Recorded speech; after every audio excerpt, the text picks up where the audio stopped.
we at? Yes. Ooh. Oh, that makes me so mad. And I get so mad at stuff like that's outside of trans stuff. Like I get mad at stuff like black people. What?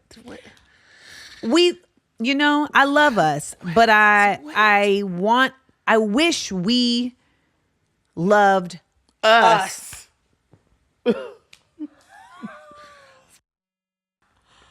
Yes. Jordy, please. You love me, don't you? Jordy You loves love me. TS. You love me. Here, get your doggy. Eat it up. Don't start it. Don't start it. Some. Okay. Nah, see. Come on. Come here. Now, see. Head up. Come here. Kill the Riddick. Come here, please. Please. Come on. Lie down. No, I wish we loved us. Yeah, man. When we talk about, reparations, like I feel like there's so many people who would get in the way of reparations because they're like, you don't deserve reparations. You don't deserve reparations. And I'm like, what? So my comment to that is I always feel that certain black people don't want rights. They want privilege. They want to move the white man over to do exactly what the white man has been doing. They want to have the authority to do that. I watch it with television programming. Name an example.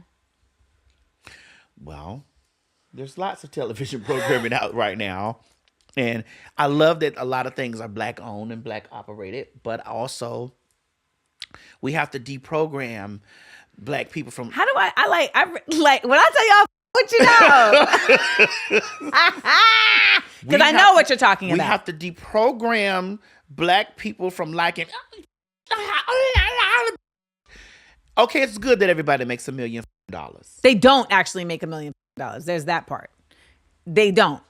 The come up is not 0 to 100 real quick.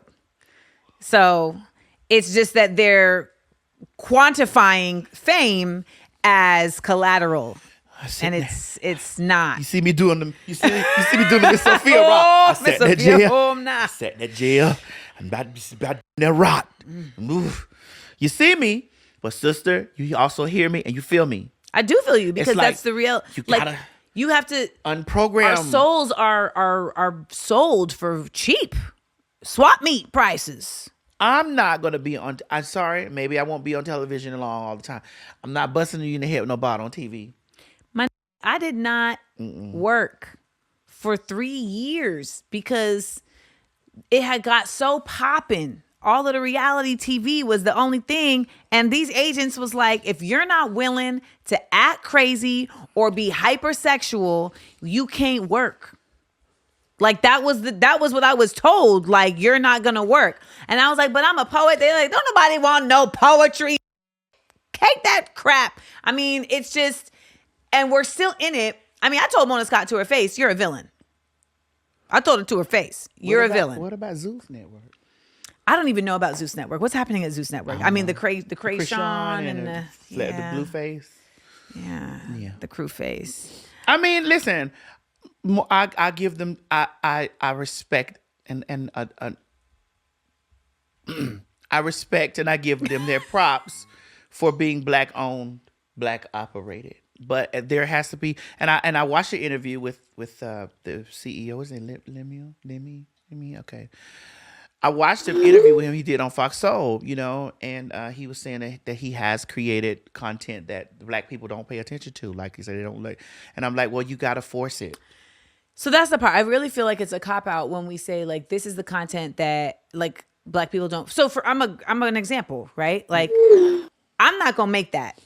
But as an independent creator, I also have to support myself through my creativity. Right. So we have to sometimes tweak and hone and move things around to find the way that we can most authentically connect with our audience without insulting our audience, right? And that isn't necessarily the easiest thing to do, but it just requires some effort. And I feel like that's what really boils down to. Like, folks don't want to spend the money to figure that out. They'd rather just say, you know what, screw it. Let's just give him boring. Let's give him the Hennessy. Let's just give him the Hennessy. It's boring. And now it was just like, set cameras up, fight.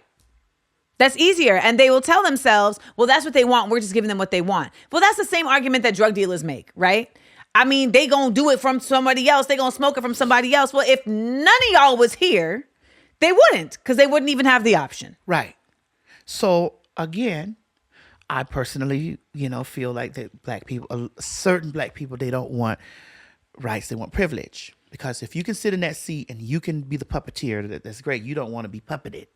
But as long as you're the puppeteer, and then you get in those places and you're like, you know what? We don't want any of that trans stuff over there. We don't want any of that gay stuff. We don't need to learn about any of that.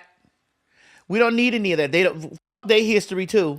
Well, that was weird when DeSatan down in Florida, right, was like, okay, I'm gonna put a kibosh on this African American history AP course, and then word got out that there was a line item that just said, LGBT queer studies within the African American historical experience.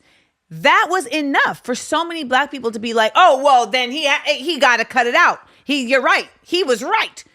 We can't have the black gays. I'm like, without the black gays, speak on it. We wouldn't have had the March on Washington. We wouldn't have had Langston Hughes. We wouldn't have Audre Lorde. We wouldn't have a lot of the hip hop, because a lot of these rappers is gay too. Oh, we wouldn't have fashion. Okay. We wouldn't have a lot of the AAVE that we are all utilizing. So I think it's very it's an exercise in cognitive dissonance to think that you could just simply excise an entire part of our community and say they don't deserve to be spoken about when you are studying a cumulative history and analysis of the African American contribution to this nation. You can't do it. And it leads right back to me saying that at the top of the bill, that's anti. It goes. See how it rolls right back. Yes, right. At the top of the bill. So y'all was willing to cut off your nose to spite your faces, and say, you know what? If they was going to talk about the gay folks in the class, then they don't need the class altogether. So you just So if I get this straight, you'd rather them not talk about you or us or them at all if they was going to talk about this group. What? We do ourselves. And it goes back to us saying, black folks, I wish we loved us. I do. Us. Because we are so often the most offended at people who live out loud. Like I was watching Tennessee, the Tennessee State House. Of course, Tennessee has made it their mission to undermine the existence and make it incredibly difficult to live as a trans person, as a drag queen, et cetera, within the state of Tennessee. And so... And Mississippi. And Texas. I mean, we can go on. And Arkansas. So there's these two congressmen in Tennessee State of Representatives that are very much... And I'm like... And they are not for play. Right. Okay? And they're like, listen... We not going to let this go down. Like, we're fighting. Like, this is the way it needs to happen. We're going to not, be quiet about this. We're going to keep our voices raised, etc. And what ends up happening is that you have two elders in the, two black elders in the House who tell them, you need to have some decorum.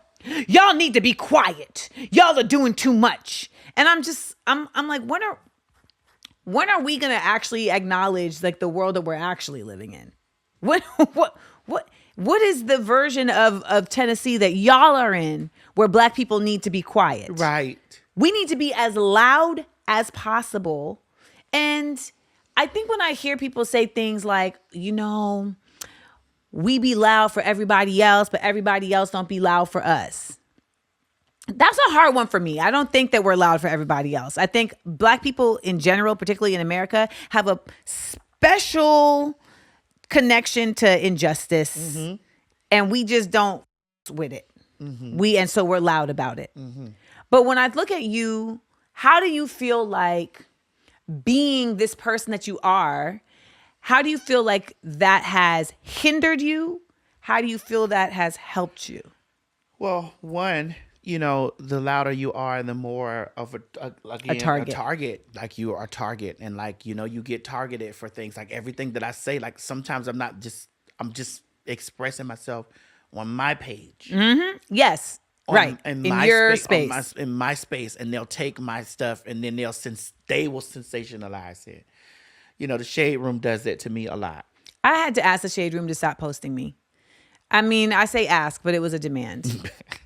They do that to me a lot, and it's like, you know, the audience that you have, and you know, if I say something like this, what it's going to incite, and you know that my words are very much, you know, I'm for my people, I'm for my black people, I'm for my trans people, I'm for my people. Yeah.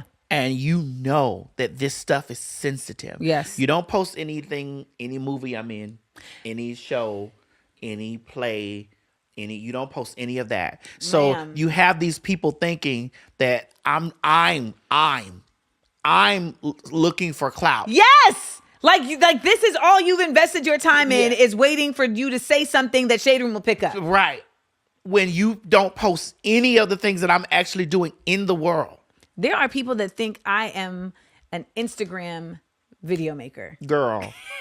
When, by the way, I don't make money from Instagram.